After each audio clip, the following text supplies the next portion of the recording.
rap lines, pagsalang, dito pa rin sa Nando's Compound sa Mandaluyong City. Magiging naman para sa pangalawang battle ngayong gabi. Oh. Shoutout sa lugar ko. Shoutout sa lugar ko, syempre. And Hype Beat, Rizzo's Floating, Roll Manila. Tapos, Aliando di Maliparan, shoutout Nico Dicena. yeah! Yun. Super Freak, Nando's Compound. Shoutout sa Underground Label Clothing tsaka sa Decal Republic. Umpisa na natin. Sa kanan ko, magingay para kay Super Eli. Sigurado payday, madag dito invento.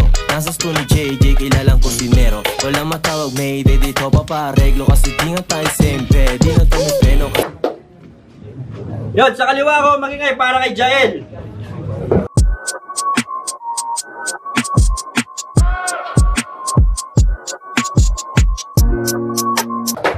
Ayun, pinili ni Super Eli na mauna.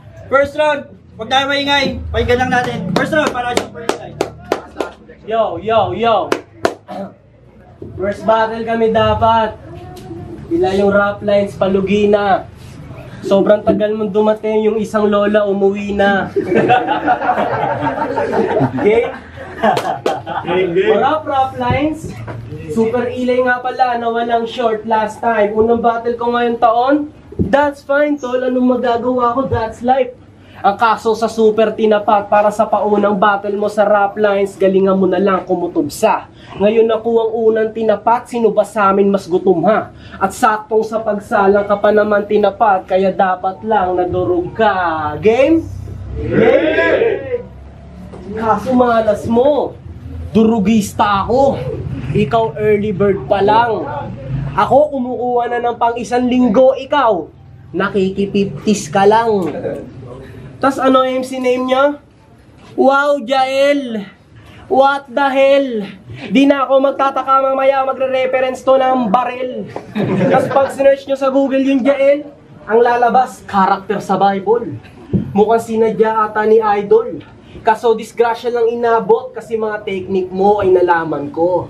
Edni na makakalaban to. Sakto lang na sa akin to tinapat si Jael kasi si Kuya El itong kalaban mo. O Jael, Kuya El, pakyo ka maliit. Kasi yung Jael, mababasa mo sa sagrado na libro na ang kasama, si Jael. Yun ang aking na-overlook. Pero kahit wala to sa Last Supper, baka mag-supper to kahit may bulletproof. Kasi anong ebidensya pa ba kailangan nyo? Yung Eli ngayon, naka-super book.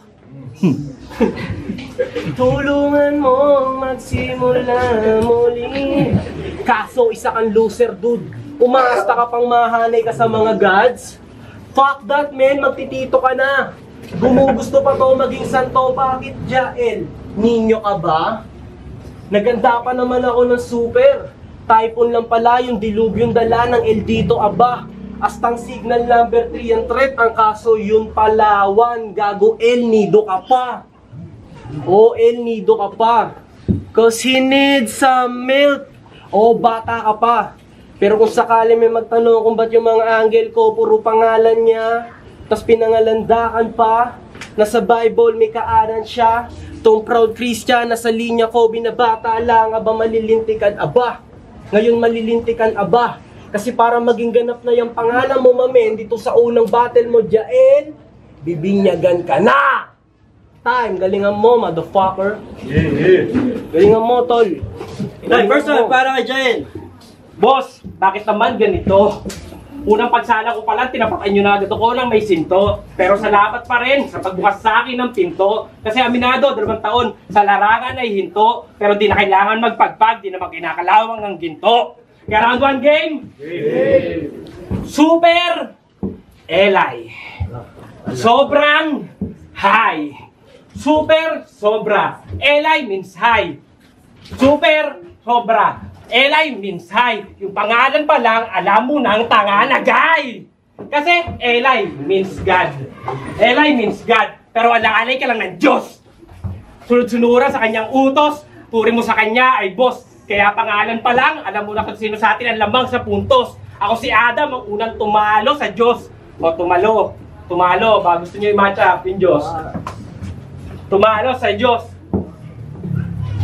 unang tumalo sa Diyos. Kaya ako'y kupal. Masama ang aking katauhan. Bastos sa bastos, iba taglay kong kababuyan. Hayop sa hayop na parang leon sa kagubatan. Kaya ito ay magsisilbing Armageddon mo na paggunaw ng mundo mong iniikutan. Kaya ngayon, pag-usapan natin yung nanay mo nagkakilala sa McDo na malapit sa inyo. Di ba? Sa baring yun. Sa McDo, malapit sa inyo. Malapit sa inyo. Habang yung nanay mo nagtitinda ng sampagita sa labas, at habang yung nanay mo nagtitinda ng sampagita sa labas at panyo, dumating yung manyakis mong tatay at nilakad siya sa banyo. Ayun! Yung bobo mong nanay agad lumuhod. Akala niya daw, Santo Niño. O, Santo Niño, pansinin nyo, hawig. Yung Santo Niño. Dahil yung nanay mo, lubos na namamanata. Hindi, dahil yung nanay mo, lubos na namamanata. Kaya hindi na malaya, nakabuo ng bata nung siya'y batang-bata. Nung nalaman ng tatay mo, siya ay naging latang-lata. Kaya yung tatay mo at yung Santo Niño ng Pampanga, parehas lang nawala basta-basta. Kaya tingin sa'yo ng nanay mo, isa kang malaking aberya. Kaya damihin mo ang tunay at sakit ng iyong storya. Tingin ng nanay mo sa'yo, isa kang malaking aberya. Nung pinagbubuntis ka nga at nung pinanganak, gusto kong iiwan sa perya. O kaya magpakahudas at ipalit ka sa ilang perasong barya. O, ilang perasong barya. Kaya dito sa liga, alam na namin ang dahilan kung bakit ka nagpapaka-vulture. Hindi dahil mahal mo ang culture. Ganyan talaga pag hindi alam ang tatahakin niyang culture. Hindi niya alam ang tatahakin niyang future. Okay, gets ka namin. Ganyan talaga pag walang father figure. Oh, father figure. Hindi ka ba naiingit sa mga kalaro mo ng bata ka? Nang sinusundo sila ng tatay mo, ng tatay nila pag gabi na, pag naglalaro ko yun ng tagu-taguan. Samantalang ikaw, halos mabaliw na hanggang pagtanda, hindi mo pa rin matagpuan. Habang yung mga kalaro mo, binibilhan ng tatay nila ng mamahaling laruan. Samantalang ikaw at ang nanay mo, hindi na nga minahal, kayo pa yung pinaglaruan. Ano, masakit ba? Alam kong masakit pag nakakita ka ng masaya at kumpletong pamilya. Habang ikaw, hindi mo alam kung kanino ko galing na similya. Hindi ko intensyon na dito ikaw ay mapahiya. Gusto ko lang madali ang onti ang ego mo at mapatiklop na parang makahiya. Kaya alam ko na parang makahiya. Kaya dating L.A. Miller naging Super L.I. agad nagpalit ng name. Kasi sa sobrang shame. Paano ba naman? Kahit anong palit mo ng pangalan dito sa game, mananatili lang sa bloodline mo ang pagiging lame. Kaya, anong feeling na bawat upload ng video mo at sinasabi sa'yo ng mga comment ay sobrang whack? Diba? Sobrang whack. Sa pagiging bano, diyan ka na, tumatak. O baka sabihin nyo, nagsisinungaling ako. So yung mga battle nito, I'm telling fact. And it's just fact. Kaya yung kakasabi sa'yo ng whack, sa sarili mong respeto ang nawak-wak. Kaya, Time. ito, alam na alam yung istorya ng buhay ko, pare.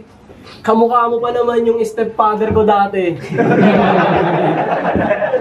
Ang ina nito, mga pinagsabi mo, wak. Hining-ina mo, bibe. Yo, pinanood ko yung latest battle neto. Tapos kung isi-search nyo, Jael versus Beans.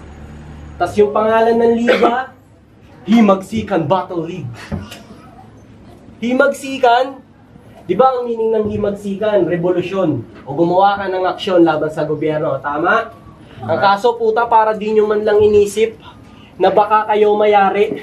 Kaya ako ay napaisip, baka si Bitrom yung may-ari. Ang kaso hindi. Mali.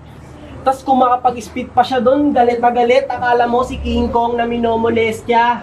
Porkit hindi na nasundan yung himagsikan nyo, nandito ka ngayon i-Bitrom na kilalang nagpo-protesta. Porkit yung liga, di na nakamove, it means na dito ka na makikiangkas. Paano ba naman yung first event nila last year? Guess what? Yun na rin yung last. Tas ngayon, nandito ka kay Bit. Kasi mas quality yung vid. Kaya magpasalamat ka kasi pinasalang ka pa niya. Kasi alam nyo ba yung tunog ng mic kapag inihipan? Puro ganon maririnig nyo sa laban nila. Tangina ka. Tapos sa round 1 niya pa dun, sabi niya, sinabi mo to, di ba? Round 1 mo, pinagmamalaki mo, 1 day prep ka lang, di ba? Totoo, hindi. Ay, sumagot, guilty. O, pinagmamalaki niya, 1 day prep lang daw siya. Gago sa sinasabi mong yan, yung sarili mo mismo manliliit. Kaya paano tayo dyan mabibilib? Ano pa bang ine-expect nyo sa laban nila? Puro hangin nga lang maririnig. Kaya ka lang naman nanalo dun, kasi yung kalaban mong si Vince, nag-joke. At kung nangyari ay ganon, magpasalamat. Kasi kung hindi nawala yung Vin, mababaon ka niya dapat. Kasi tangin ng pag-choke yan. Yan lang naman ang dahilan ba't puro talo ako sa Floodway. Ang kaso ngayon, nakasuper na. Kaya sa pagsasalita ko ngayon, di na ako hihinto aba. Itong pinaikot kong kalaban na para bang pinalibutan ko siya. Kahit anong panakot pagawin mo, di na ako ikilabutan tanga. Kasi ang makalimot sa mga battle, tol, kinalimutan ko na. At speaking of Floodway, andito rin pala si Shax. Puta alanganin. Para makalaban mo to, fuck, kailangan mo pahagilapin. Kaya di na ako magtataka na pag sinali nyo sa torna yan, baka ponggirin niya nga rin. Kaya tangina mo ka. Tapos tangina mo pa.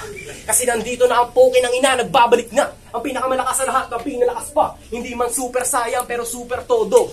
Ikaw naman yung tipo ng tao na kapag walang Google bobo, papakitaan ko pa nga po ng mas cooler combo na para sumabog sa mukha mo yung super lolo. Time!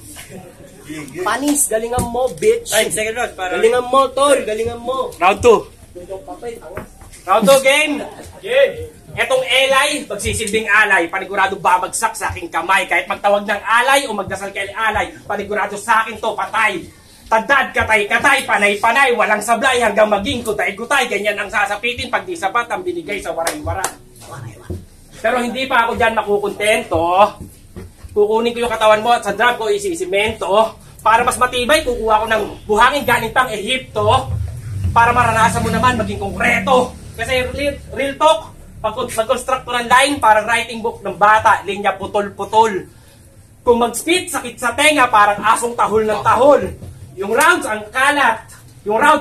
Tapos ang baho, hindi maipukol-pukol. Kaya ngayon, rounds, makalat, ang baho. Yung rounds mo, itinuring ko lang na egas ng kambing na kumpol-kumpol. Kaya round 2 game.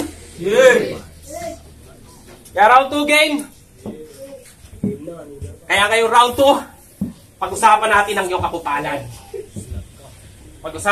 iyong kakupalan. Una, yung pandidistract mo kay Bal sa inyong laban. Pangalawa, yung pag-extra mo kay C6 at yung kay Cynical J, tinulak mo siya sa likuran. Kaya ngayong round 2, damahin mo ang pait ng karma ng iyong kasalanan. Ano game? Yeah! Busy ka na! Inaantay mo bang ikaw pa ay aking pagtulakan? O may lalabas na tao at itutulak ka sa likuran? At sasabihin na mananakot? Gusto mo gripuhan kita? Putang ina! Hindi ko na kailangan gawin yun. Sapat na ang letra ko para itulak ka sa kasadlakan. Itulak ka sa kasadlakan.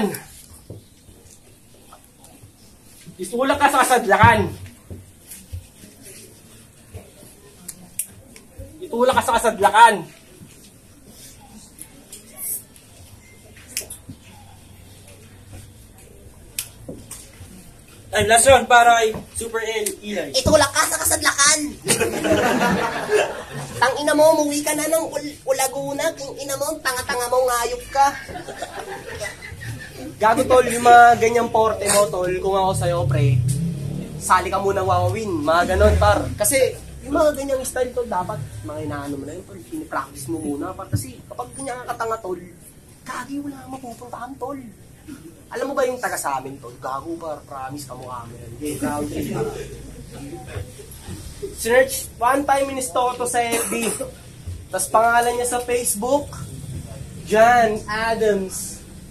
Tapos yung profile picture niya doon, pak! Naka-world balance. Hindi.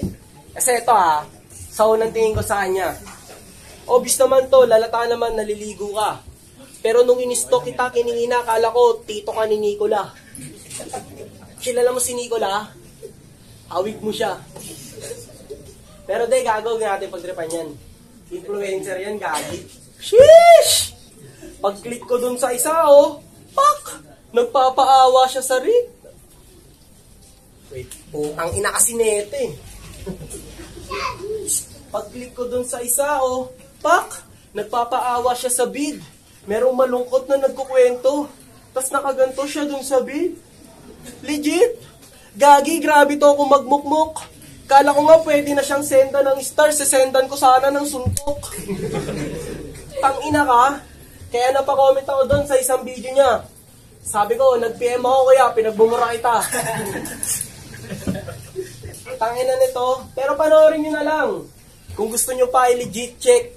Ang long cute mo doon sa isang video mo na kumakain kakabwisit. Kulang na lang na humihimas sa likod. Pwede mo na siya lagay sa deep web. Real shit. Kaya hoy Kamilan! Ay! Hoy Kamilan! Ano ba tong jowa mo? Sad boy o baka bading yan? Yung relasyon nyo na tumagal, sinubasen nyo na linlang. Kasi naabot mo na yung pangarap mo, di ba? Nakapasa ka na sa board. Kaya sa Lord, dapat mag-thank you ka.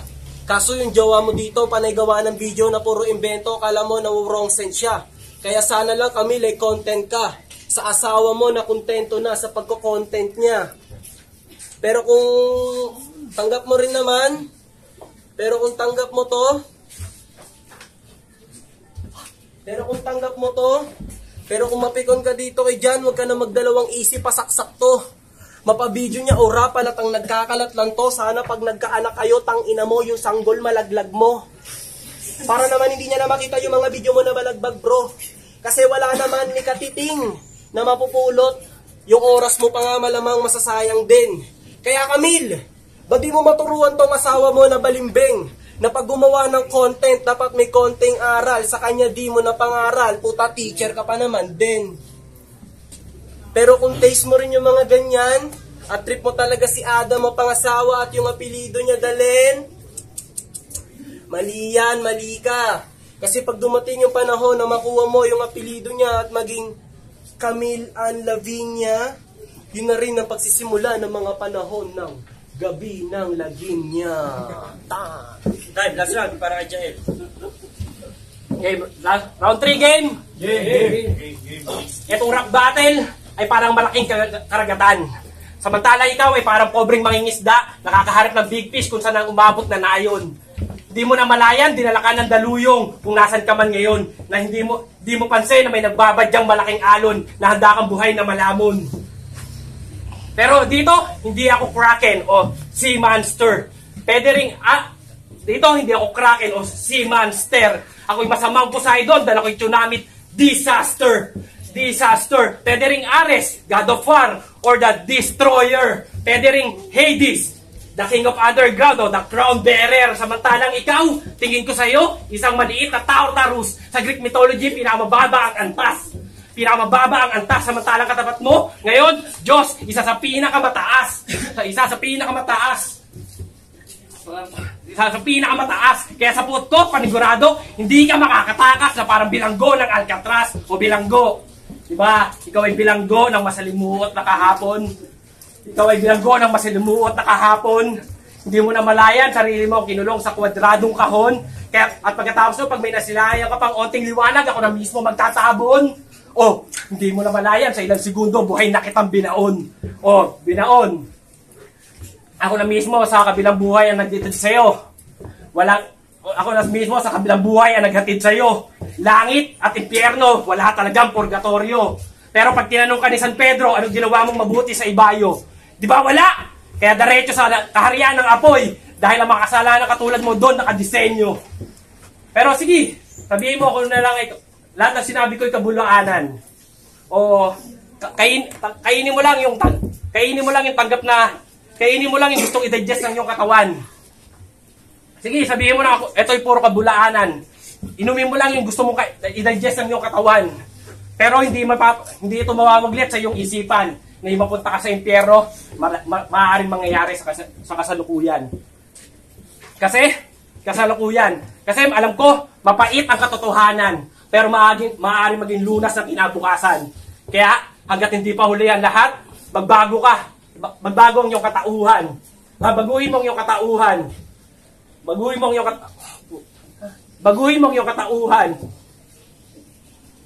iyong katauhan. Dahil tandaan mo, kailangan mong mahanap ang tamang daan kasi Eli ka pa naman din. Kailangan mo nang tumiwalag sa dating daan. Kaya, tumiwalag sa dating daan.